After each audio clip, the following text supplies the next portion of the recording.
Hello everyone, Rare Model Reviews here, and today we'll be reviewing the P-Bandai exclusive GM Sleggar type.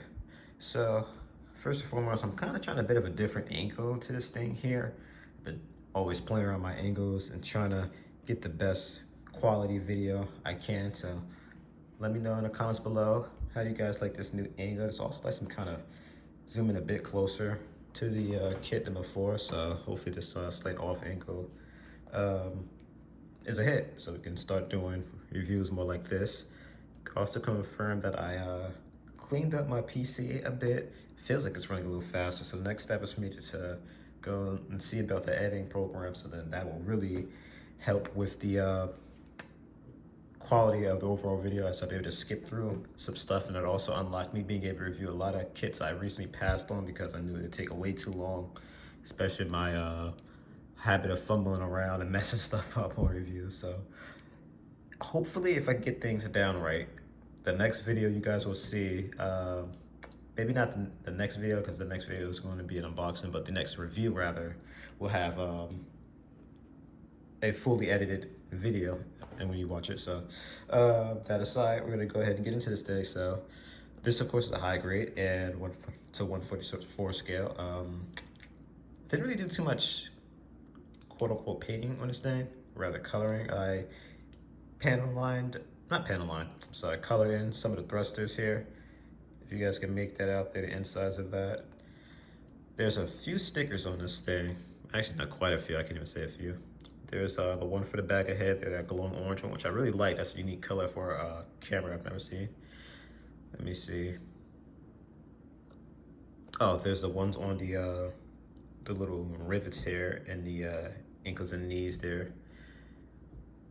And I'm trying to think, oh, same for the elbows as well, but I think that might be honestly it. It doesn't seem like a lot, but if you've seen a sticker sheet, it was quite a bit. Oh, and I believe there's a few for the weapons as well. But yeah, besides that, the colors, this is all the colors you can get straight out of the box there, so it's just a very unique color. It's that almost grayish blue color, which looks really good, by the way. I really enjoy this color. That aquamarine, which is a weird color they chose, because that's like the color scheme the Gym 3 had. So it's very interesting that they used that for Sleggar's Gym. And overall, this is like a really nice, fantastic blend of colors. I think they really look good together. I also enjoy the fact that they have the clear blue piece for the camera there, the main camera. So that's very nice too. And this thing just is really sculpted well. I really like the way this thing looks. It's very flattering to the Master Grade Gundam Origin, which in hindsight I should have probably brought out to compare it to, but I get a feeling I'll have an excuse to bring that thing out later, and I'll try to remind myself to bring this thing out so you guys can kind of see these things in a different review. But moving on along, I think might as well just go ahead and get to review. I'm sorry, articulation. So the head, of course, can go 360, go up a decent bit. Now, funny story is when I was building this thing, I accidentally assembled this thing without putting on this little collar here, this white collar piece, and then the neck articulation was crazy when I didn't have this collar here, so the head articulation is definitely kind of hindered a bit by this collar, because this thing will be able to look super duper far down and up, which was funny because if you guys seen the scene in Cucuroz Doan's Island, which by the way, they were doing a live stream of that movie on GundamInfo.com, so you might be able to go check that out on a VOD. So check them out if you haven't seen the movie before, because this is what this is from, by the way, the Mobile Suit Gundam Cucuroz Doan's Island. But yeah, there's a scene in that, I'm gonna spoil it, where he was flying and like his head was kind of cocked super forward. So you could do a decent job of it like this, but like, no, you take this piece off here, this thing literally will be able to look straight. Oh, that's another thing I missed out on. I lined the Vulcan, see if you can see that a little bit. But let me see. Oh, that's another stick I forgot on. There's the one here in the bottom of the cockpit. But here you go ahead and look at the waist articulation here, which is really great. Like, look how far this thing can move. This has got to be hands down the best articulation for a waist like ever. Like, look at that joint. Like, it has like this little peg joint here. Oh, this thing also uses polycaps, by the way. So this thing could bow, basically. You know, like I've never seen articulation for a suit this amazing. So that's one thing I will mention there. And of course, kind of move up a bit as well. You can see that. You can even see the little joint there too. So you can also move 360. The side armor only can move about this far out. Although I wonder if you, I guess if you kind of dislocate the torso a bit, can get up a bit more, which also unlocked the ability for this thing to do a split. So just amazing. So yeah, I'm definitely enjoying the kept this slightly arc camera angle I have here, because usually I would have to move this thing all the way back to show that off. So yeah, I think this might definitely be the camera angle I start going with in the future. I can't believe I did think to slightly move my camera down would be so beneficial. But moving on to articulation, you got a 360 there, peg under the elbow there. So this thing has very great articulation. I'm not entirely sure, but I feel like this thing reuses a frame from something else, probably the high grade Gundam Origin, because this thing has really great articulation. As you guys can see here, shoulder can move up a decent bit as well. So you can do a lot with this thing. Unfortunately, the back armor does not move, so that will hinder some poses. So you can't really do too much of a back kick, but you can move it a decent bit forward. I also want to mention the front armor here, they're supposed to be together. I snipped the ball joints there out, as I usually do a lot of my kits when they're conjoined like that. So they are a bit floppy as a result, but it's not a big deal, as usually you would move this thing with the leg anyway. So honestly, it kind of makes things better as they, for the most part, articulate with you. They sometimes can stick up, like as you can see, but most of the time they'll fall. It's a triple joint here, and I love the fact that this little piece of the armor moves up. And this thing's actually really color separated pretty good. And there's a lot of deep grooves you can see there. So if you want to panel on this thing, you can do a lot. Nice little toe joint there as well. The sidearm moves around a little bit, wiggles. I believe it's connected at this point in the middle, and that's why it moves around so much. So a lot of these kits, they don't allow the ankles to move up or down very much. It's decent enough. So if you were to get this thing on an action base, which again, I'm brain farting, I should have probably brought an action base for this thing, but there's a little hole for where you'd be able to connect it. But, I guess it's not a big deal. Showing this thing off on an action base. This isn't really too much articulation. It's more the fact that it's the way the connection point works, but you can move that kind of around like that. Actual articulation be the fact you can move this thing slightly forward and back there. But I believe that's really it for articulation. I don't think I really, oh, well, this isn't really articulation, but it's funny too. I think I almost, in fact, I think I straight up did forget about this in Master Grade when I did the Gundam Origin, but as you can see here, there's like these little hidden panels for the thrusters. Well, I got one out, the other one's not getting out, but I also lined that out and the bottom of the feet there as well. So, like I said, I'm gonna go ahead and get into our accessories. Don't think I mentioned this, but I might have showed this off, but this is on, of course, a ball joint, so that could wiggle around quite a bit. And one of these fell off. When did that happen?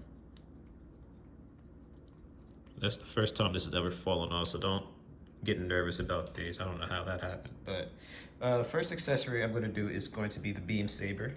There is two of them. They of course use these new style 2013 beams, which start, I believe, with the real great line. So you of course would just spin that on into the little rivet there.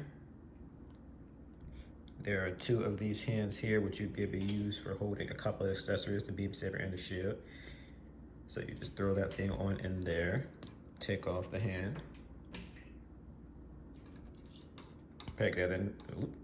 So that's one issue I have with these hands. These freaking hands grenade on me a lot, and it's even worse with the shield, but nonetheless, they hold in just fine, as you can see there. So you'll be able to unlock some pretty nice beam saber poses.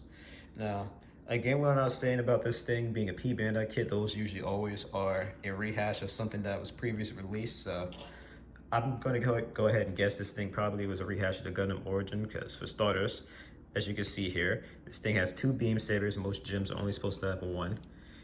Oh, that's also something I forgot. This thruster here moves up and down. But yeah, so there's a little hole here on the side. You can go ahead and attach this here in there. So I'm gonna go ahead and guess this is probably an original backpack for the gym, but the beam sabers themselves are probably reused from the Gundam Origin, hence why there's two. But there you go. If you want to, you can give him two beam sabers to put on his back there. I also want to mention that, again, much like the Gundam Origin, with these designs here, the little wrist-mounted Vulcans or missile launchers, whatever these are supposed to be. If you want it, you can have a more symmetrical look and build this thing with that second, wrist there. Or you could have a more vanilla looking gem and have two matching vanilla wrists to replace the little gauntlet there. So the next accessory we're going to do here is going to be the beam spray gun. Oh, this thing looks more like an SMG or something. So again, sticker right there, and I think I might have pin aligned the barrel there. Probably not, it doesn't look too shiny, but this thing is just like two, maybe three pieces slapped together. So, of course, you would just go ahead and put that on in there. Oh, that's funny, that beam saber actually came out. I guess it was jealous I didn't show it off later.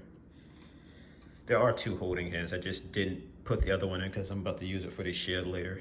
I already have it kind of pretty similar, but again, this thing holds in just fine. I believe there's a peg for the hand as well. So there are two trigger finger hands. The other one I already pre-assembled for the rifle here. Again, sticker right there. Lined the scope there a little bit. Didn't come out that great, but anywho, as you can see, there's a little bit more movement there.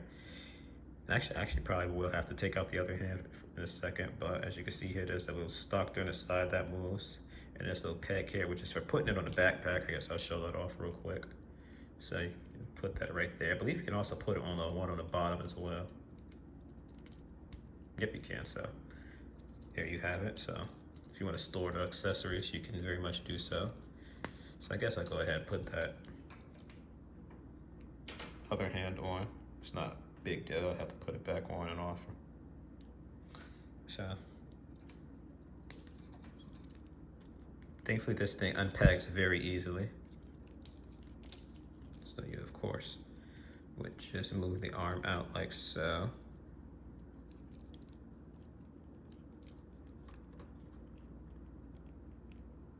And then you just pull it in. So there you go. You can now have this guy holding the rifle like so, two-handed. So the final accessory we're going to do here is going to be the shield. So one thing for starters, I pin aligned the little white rivets there for the screw type things there. And the shield also has a little mechanism to move this thing up and down, so that's nice. Handle, of course, can move as well. This little piece here can as well. I believe you can put the shield on the bottom here too, because I used the same style peg as the rifle. Put that back in. It's supposed to go in like that. Yeah, there we go. So I think you can put this thing on the bottom here. It looks a little strange putting it on a waist. I don't think I've ever seen that before, but you can do that. Now this little groove's on a waist here, but you can't use this for anything, so I don't know if that's just a design choice or what. But you can also put the shield on the backpack as well. So again, if you're curious, that's something you can do. Have this kind of awkward pose. But of course, for actually putting the shield on, and again, this is gonna be a bit of a pain, but hopefully I can get it on in one shot without it giving me too much issues. But basically all you do is disassemble the hand, connect the hand into the shield. Oh, it's a little tricky to do, but I'll try. Here we go. You would then want to move this piece down, plug it into the back of the arm like so. Oops. All right, that's not the worst thing that could have fell off. The back of the hand is though. Of course it does. One of the reasons why I said putting on this shit is kind of annoying because that hand keeps grenading on me. So that's probably something you definitely want to tighten up, because otherwise that'd be pretty annoying. Then it flies off. Yeah, I knew this thing would give me issues. And it fell on the ground. I don't know where it went. But honestly, you don't really have to plug the shield into the hand. That's just ideally what you'd want to do. It holds in just fine, just with the peg, as you can see there.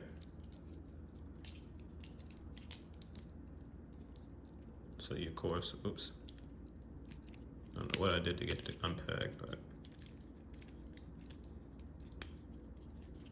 Yeah, so it holds on just fine.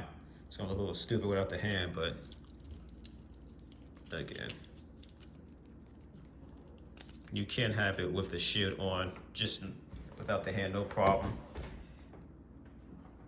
So that's one gripe I'll say about this thing. The shield's a bit of a pain to peg the handle into. But besides that, it's really the only issue I have with this thing. That the holding hands, or should I say the closed fist style holding hands, I don't know what you refer to those as, how much they want a grenade on you, but besides that, this thing has a lot more accessories than I expected it to. A lot more being, of course, the optional wrist accessories and the beam spray gun. I only expected to have this rifle. And it looks amazing, so I'm still gonna recommend this thing. I don't believe the hands being so grenadey is something that will really warrant you to not pick this thing up. It's also decently cheap. It's only about 26 bucks. That's not too bad, especially since its high grades aren't the $10 they used to be, and that's understandable, especially with how high quality they are these days. You know, these things are super duper detailed and posable. And this thing's also decently stiff too. I mean, this is something I built like not even a month ago, so it's still pretty fresh. But as you can see, everything's holding up decently so far. I haven't pulled this thing all that much. I only had like one, maybe two pulls before I reviewed this thing on my shelf. And again, it just looks really fantastic. Like if you were to go crazy and panel line this thing, you'd be able to get it looking really detailed. I personally don't believe there's really much of a reason to paint this thing at all. I mean, how amazingly color separated it is. Maybe if you want to do a bit more of a weathered look, that'd be a reason too. Besides that, you know, I said just panel line this thing and put it on the shelf, really. I don't really see anything inaccurate. I myself have to think of some color for this little cross or whatever on the shield, because that just looks a little, it just feels like something's missing, you know. This doesn't stand out as much as the stereotypical Federation shield, which have the yellow cross on it. But I don't really feel like there's much of a reason to keep this review going on. So once again, like I said before, like, comment, and subscribe. Let me know how you guys think about this new angle. So far, I'm loving it. I feel like an idiot for not catching on to a bit of a different angle I could have pulled off to better show off my reviews and whatnot, less fiddling around and pushing things forward and back. I was able to basically straight review this thing with this one little angle here, so that is very amazing. And for the heck of it, I love to kind of test the balance of these things when they have the toes that can do it.